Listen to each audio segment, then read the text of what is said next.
হামলার শিকার হয়েছে বিজেপি নেতা শুভেন্দু অধিকারী। বিক্ষোভ সমালোচনার মুখে ভাঙচুর অগ্নিসংযোগের ঘটনা ঘটেছে বিজেপি নেতা শুভেন্দু অধিকারী সহ বেশ কয়েকজন মন্ত্রী ও আইন প্রণেতার বাসভবনে। বাতিল হয়েছে বিমানবন্দরের সব ফ্লাইট। নানা ইস্যুতে মন্তব্য করে সমালোচনার জন্ম দিয়েছেন বিজেপি নেতা শুভেন্দু অধিকারী। বাংলাদেশ নিয়ে বেশি কটূক্তি করেছেন পশ্চিমবঙ্গের এই নেতা। এবার ভারতীয় পার্লামেন্টে কুরুচিপূর্ণ মন্তব্য করায় জনরোষে পড়েছেন তিনি। এর জেরে শুভেন্দুকে জুতা পেটাও করা হয়। শ্রীলঙ্কা, বাংলাদেশ আর নেপালের রাজপথে যে ঝড় উঠেছিল, এবার সেই ঝড়ের মেঘ জমেছে ভারতের আকাশে। যে আগুন এতদিন ছিল প্রতিবেশীর ঘরে, আজ তা ছড়িয়ে পড়েছে নিজের উঠোনে। তাই প্রশ্ন উঠছে একটাই, এই আগুনে কি পূর্বে নরেন্দ্র মোদীর অপ্রতিরোধ্য ক্ষমতার লৌহ মসনদ? ওদের কুরবানিটা ওদের করতে দাও, আমরা বাঁচি। আমাদের আর ঘুম নেই, রাত্রে ঘুম নেই, চিন্তায় মাথা খারাপ হয়ে যাচ্ছে। এমনই দুশ্চিন্তায় দিন কাটছে ভারতের পশ্চিমবঙ্গের হিন্দু খামারি ও ব্যবসায়ীদের। রাজ্য জুড়ে এখন উদ্বেগ আর অনিশ্চয়তার আবহ। কোরবানির ঈদকে ঘিরে একদিকে নিরাপত্তাহীনতায় ভুগছেন মুসলিম ক্রেতারা, অন্যদিকে চরম দুশ্চিন্তায় পড়েছেন গরু পালনকারী হিন্দু কৃষক ও ব্যবসায়ীরা। শুভেন্দু অধিকারী এসে তুই গদিতে বসে আছিস, তুই কি করছিস? মানুষকে এরকম করে দুই হিন্দু ধর্মতে সবকিছু তো নষ্ট করে দিচ্ছিস। ও পুরো গদিতে বসে আছে আর গরিবদের পেটে লাথি মারছে। মুসলমানদের ধর্ম নিয়ে ছিনিমিনি খেলার কিংবা অবমাননা করার ক্ষমতা স্বয়ং ডোনাল্ড ট্রাম্পেরও নেই। সেখানে পশ্চিমবঙ্গের শুভেন্দু অধিকারী তো স্রেফ একটা চুনো পুঁটি, একটা সামান্য পুঁটি মাছ। তার এত বড় স্পর্ধা হয় কি করে যে সে কোরবানির ঈদে পশু জবাই বন্ধ করার নীল নকশা আঁকে? ইতিহাসের দরজায় কড়া নাড়ালে দেখা যায় যে বা যাহারাই ইসলামকে এবং মুসলমানকে চিরতরে শেষ করে দেওয়ার এক সুপরিকল্পিত মাস্টার প্ল্যান বাস্তবায়ন করেছে, একটা সময় তারাই তাদের অস্তিত্ব হারিয়েছে এবং চিরতরে ছিটকে পড়েছেন। তাদের মধ্যে অন্যতম হচ্ছে হিন্দুত্ববাদী বিজেপি নেতা শুভেন্দু অধিকারী। ক্ষমতা হাতের নাগালে আসা মাত্রই তিনি মুসলমানদেরকে শেষ করে দেওয়ার এক নীল নকশা এঁকেছেন। তাদের নামাজ এবং তাদের কোরবানি, তাদের মসজিদ নিয়ে বিতর্কিত মন্তব্য করে একের পরে এক আলোচনা এবং সমালোচনার জন্ম দিয়েছেন শুভেন্দু অধিকারী। তারই ধারাবাহিকতায় মুসলমান এবং হিন্দুদের মধ্যে দূরত্ব তৈরি করা এবং তাদের মধ্যে উত্তেজনা অবস্থা তৈরি করে জনগণের রসানলে ও তোপের মুখে পড়েছে বিজেপি নেতা শুভেন্দু অধিকারী।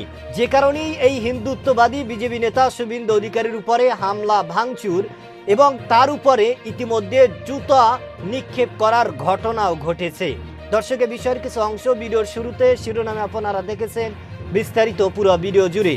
তার আগে আমার একটা অনুরোধ, যারা আমাদের চ্যানেলে নতুন আসছেন চ্যানেলটি সাবস্ক্রাইব করে ওয়াল ক্লিক করে বেল আইকনটি বাজিয়ে দিন। দর্শক চলুন দেখে আসি মুসলমানদের উৎসব বন্ধ করে দেওয়ায় কত বড় বিপদে পড়েছেন হিন্দু ব্যবসায়ীরা এবং তাদের মন্তব্য কি, সেটা আপনারা পুরো ভিডিওটা দেখলেই বুঝতে পারবেন।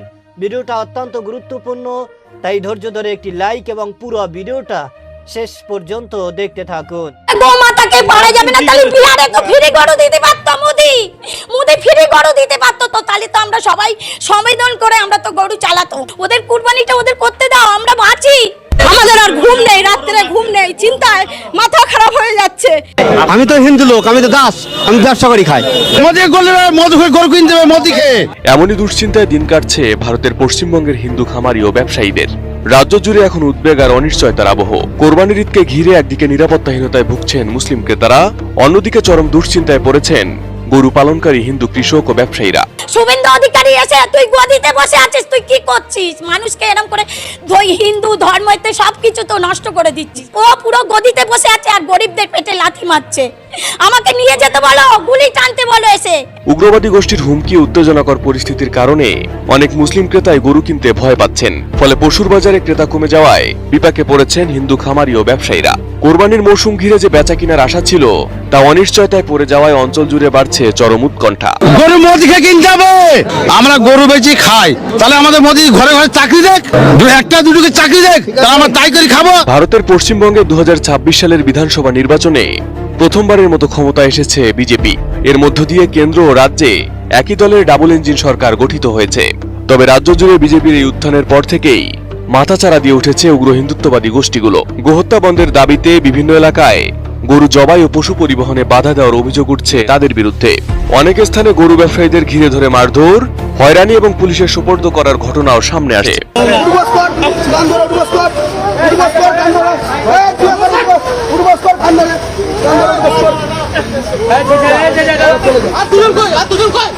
এমন পরিস্থিতিতে মুসলিমদের অন্যতম ধর্মীয় উৎসব ঈদুল আজহাকে ঘিরে পশ্চিমবঙ্গের অনেক এলাকাতেই এখনো কোরবানির পশু কেনায় অনাগ্রহ দেখা যাচ্ছে। মুসলিমদের অভিযোগ বাজার থেকে কোরবানির উদ্দেশ্যে গরু কিনে বাড়ি ফেরার পথে বিভিন্ন স্থানে উগ্রবাদী গোষ্ঠীর বাধা, হয়রানি, এমনকি জোর করে গরু ছিনিয়ে নেওয়ার ঘটনাও ঘটছে। আর এমন পরিস্থিতিতে অনেকে এবার পশু কিনতে সাহস পাচ্ছেন না। আমি তো হিন্দু লোক, আমি তো দাস, আমি ব্যবসা করি খাই, তাও তো অসুবিধা হয়েছে, কি করবো? না বেচা কেন নেই, ভয় কিনছে না, কেউ পুলিশ ধরবি বলে ভয় করছে, কেউ কিনছে না, চাষিরও অসুবিধা হয়ে যাচ্ছে। এদিকে এর প্রভাব সরাসরি পড়ছে হিন্দু গরু ব্যবসায়ী ও খামারিদের ওপর, কারণ তাদের বছরের বড় একটি আয় আসে কোরবানির মৌসুমকে ঘিরে। ঋণ নিয়ে গরু পালন করে মুসলিম ক্রেতাদের কাছে বিক্রির আশায় থাকেন তারা। তবে এবার এখন পর্যন্ত গরু বিক্রি না করতে পারায় বড় লোকসানের আশঙ্কা করছেন খামারিরা। আমার 5 লাখ টাকা লোন নেওয়া, সব মহিলারা এসছে আমার বাড়িতে, এসে বলছে লোন শোধ করো। আমি কি করে করব? চলো আমার বাড়িতে কি অবস্থা, আমি কি করব আমি ভেবে পাচ্ছি না। পশ্চিমবঙ্গের রাজনীতিতে ক্ষমতার পালা বদলের পর থেকেই যেন এক নতুন সমীকরণ শুরু হয়েছে। আর সেই সমীকরণের দাবার গুঁটি হিসেবে এবার বেছে নেওয়া হয়েছে মুসলমানদের অন্যতম প্রধান ধর্মীয় উৎসব পবিত্র ঈদুল আজহা বা কোরবানির ঈদকে। শুভেন্দু অধিকারীর নেতৃত্বাধীন বিজেপি সরকার এমন এক অদ্ভুত এবং হাস্যকর ফন্দি এঁটেছে যা শুনলে যে কোনো সুস্থ মস্তিষ্কের মানুষ শিউরে উঠবেন। তারা পশু কোরবানির ক্ষেত্রে ফিটনেস সার্টিফিকেট বা সুস্থতার সনদের এক নতুন আইন চাপিয়ে দেওয়ার পাঁয়তারা করছে, যার মূল উদ্দেশ্যই হলো ঘুরপথে পশ্চিমবঙ্গের মাটিতে মুসলিমদের পশু কোরবানি সম্পূর্ণ নিষিদ্ধ করে দেয়া। আর ওপারের ওই একটি মাত্র সিদ্ধান্তে এপারের অর্থাৎ বাংলাদেশের রাজপথ রীতিমতো উত্তাল হয়ে উঠেছে। ক্ষোভের দাবানল ছড়িয়ে পড়েছে সাধারণ মানুষের মাঝে। কিন্তু দর্শক, ঘটনাটি এখন তো আর কেবল কোরবানির গরু বা ধর্মীয় অনুভূতির মাঝে সীমাবদ্ধ নেই। ঢাকা রাজপথে দাঁড়িয়ে প্রতিবাদী জনতার এক বিশাল সমাবেশ থেকে এমন এক বিস্ফোরক মন্তব্য এবং চরম হুঁশিয়ারি দেয়া হয়েছে যা রীতিমতো বাংলাদেশ এবং ভারতের ভূরাজনৈতিক হিসাব নিকাশ পাল্টে দেওয়ার ইঙ্গিত দিচ্ছে। এলডিপির চেয়ারম্যান কর্নেল অলি আহমেদ তো রীতিমতো বলেই ফেলেছেন, শুভেন্দু অধিকারী একটা গরু, এই গরু ওপার থেকে যতই হামলাক কোনো লাভ নেই। এই গরুটা ক্ষমতায় আসার পরে থেকে শুভেন্দুর কোনো ফলোয়ার আছে কিনা। দুর্নীতি বিরোধী 11 দফা বাস্তবায়নের দাবিতে আয়োজিত এক বিশাল সমাবেশে এক বক্তা মাইক্রোফোন হাতে নিয়ে যে হুঙ্কার ছেড়েছেন তা এখন সামাজিক যোগাযোগ মাধ্যমে ভাইরাল। তিনি শুধু শুভেন্দু অধিকারীকে পুঁটি মাছ বলেই ক্ষান্ত হননি, তার ক্ষোভের আগুন গিয়ে পড়েছে সরাসরি বাংলাদেশ সরকারের পররাষ্ট্রনীতি এবং খোদ সামরিক বাহিনীর ওপর। তিনি অত্যন্ত কড়া ভাষায় বাংলাদেশ সরকারের কথিত ভারত তোষণ নীতির সমালোচনা করে বলেছেন, দীর্ঘ 54 বছর ধরে আপনারা যে দালালি করে আসছেন সেই চিন্তা এবার মাথা থেকে ঝেড়ে ফেলুন। দেশের 1 কোটি তরুণ যুবক এখন প্রস্তুতি নিচ্ছে, ক্ষমতার মসনদ কিন্তু কাঁপছে। ভারতের সাথে যদি সরকার এই নতজানু পররাষ্ট্রনীতি অব্যাহত রাখে তবে ক্ষমতার চেয়ার ভেঙে দেওয়া হবে বলেও সরাসরি হুঁশিয়ারি দেন তিনি। সবচেয়ে বিস্ময়কর এবং স্পর্শকাতর বিষয়টি ঘটেছে এরপরই। ওই বক্তা সরাসরি প্রশ্ন তুলেছেন বাংলাদেশের জাতীয় নিরাপত্তা এবং সামরিক সক্ষমতা নিয়ে। একটি স্বাধীন দেশের সামরিক বাহিনীর মূল কাজ দেশের সীমানা এবং আকাশপথকে সুরক্ষিত রাখা, কিন্তু সেই জায়গায় দাঁড়িয়ে যখন দেশের সাধারণ মানুষ প্রশ্ন তোলে আপনারা কি ফার্নিচার বানান, তখন বুঝতে হবে পরিস্থিতি কতটা ভয়াবহ। দর্শক, আপনারা জানেন ভারতের পশ্চিমবঙ্গে নবনির্বাচিত মুখ্যমন্ত্রী শুভেন্দু অধিকারী ক্ষমতায় আসা মাত্রই তিনি মুসলমানদেরকে নিয়ে যেই ষড়যন্ত্র করেছেন এবং তাদেরকে চিরতরে শেষ করে দেওয়ার এক সুপরিকল্পিত মাস্টার প্ল্যান বাস্তবায়ন করতে যাচ্ছে। তারই ধারাবাহিকতায় মুসলমানদেরকে রাস্তায় নামাজ আদায় করা এবং তাদের যেই ঐতিহ্যবাহী যেগুলো মসজিদ রয়েছে সেগুলো আইনের মাধ্যমে সেগুলোকে মন্দিরে পরিণত করা এবং মুসলমানের সবচেয়ে বড় যেই উৎসব সেই কোরবানিকে নিষিদ্ধ করেছেন, যে কারণেই কিন্তু এ ধরনের বিতর্কিত মন্তব্য করে সিদ্ধান্ত করে সামাজিক যোগাযোগের মাধ্যমে একের পরে এক আলোচনা এবং সমালোচনার জন্ম দিয়েছেন এই শুভেন্দু অধিকারী, যে কারণেই মুসলমানদেরকে চিরতরে শেষ করতে গিয়ে ইতিমধ্যে শেষ হয়ে গিয়েছে তার অস্তিত্ব। মুসলমানদেরকে শেষ করতে গিয়ে তার অস্তিত্বই তিনি হারিয়ে ফেলেছেন, যে কারণেই খোদ হিন্দুরাই তার বিরুদ্ধে এবার অবস্থান নিয়েছেন, রাজপথে ঝাঁপিয়ে পড়েছেন। তারা দীর্ঘ 1 বছর গরু লালন করেছেন, পালন করেছেন, খাবার খাওয়াইছেন। তাদের আশা ছিল, তাদের স্বপ্ন ছিল যে তারা এগুলো কোরবানির মাঠে বিক্রি করে এরপরে তারা দীর্ঘ 1 বছরের তাদের কষ্টের ফসল তারা ঘরে তুলবেন।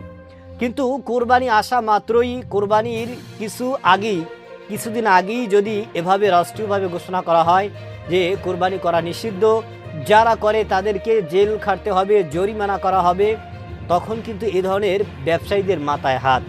এবং ইতিমধ্যে তারা কিন্তু দেখেছেন গণমাধ্যমে যেভাবে আর্তনাদ করেছে, তারা যেইভাবে তাদের কষ্ট শেয়ার করেছেন, তাতে করে একেবারে পতনের দ্বার প্রান্তে কিন্তু পৌঁছে গেছেন এই হিন্দুত্ববাদী বিজেপি নেতা শুভেন্দু অধিকারী। যে কোনো সময় যে কোনো মুহূর্তে তার গদি নড়বড় হয়ে যেতে পারে, কারণ এই মুসলমানদেরকে শেষ করা যাবে না। তাদেরকে যারাই শেষ করতে গিয়েছে তারাই এক সময় শেষ হয়ে গিয়েছে। হিন্দুত্ববাদী বিজেপি নেতা শুভেন্দু অধিকারী তিনি ক্ষমতা আসা মাত্রই এই মুসলমানদেরকে শেষ করার যেই মাস্টার প্ল্যান, সেটাই কিন্তু তিনি বাস্তবায়ন করতে যাচ্ছে। এবং এই বাংলাদেশকে নিয়ে একের পরে এক কটূক্তি মন্তব্য করেছেন, আলোচনা সমালোচনার জন্ম দিয়েছেন, যে কারণে গোটা ভারতবর্ষ ইতিমধ্যে তার বিরুদ্ধে ফুঁসে উঠেছেন। তারা রাজপথে কঠোর আন্দোলনের প্রস্তুতিও নিয়েছেন। যদি শুভেন্দু অধিকারী যে ধরনের বিতর্কিত মন্তব্য করেছেন এগুলো ফিরিয়ে না নেয় এবং তিনি তার ভুল শুধরে না নেন, তিনি এই কোরবানিকে যদি চালু না করেন, তাহলে কিন্তু ইতিমধ্যে ভারতের যে সমস্ত মুসলমানরা রয়েছে তারা কিন্তু ইতিমধ্যেই ফুঁসে উঠেছেন এবং তাদের সাথে খোদ হিন্দুরাও কিন্তু রাজপথে নেমে আসার হুমকিও দিয়েছেন। এই হিন্দুত্ববাদী বিজেপি নেতা শুভেন্দু অধিকারী তিনি তার গদি কখন যে নড়বড় হয়ে যাবে, যে কোনো সময় যে কোনো মুহূর্তে কিন্তু এ ধরনের একটা ঘটনা ঘটতে পারে, এমনটাই জানিয়েছেন রাজনীতি বিশেষজ্ঞরা। দর্শক, এই হিন্দুত্ববাদী বিজেপি নেতা শুভেন্দু অধিকারী ব্যাপারে আপনার কি মতামত সেটা আমাদের কমেন্ট সেকশন অবশ্যই জানাবেন। আজ এই পর্যন্তই।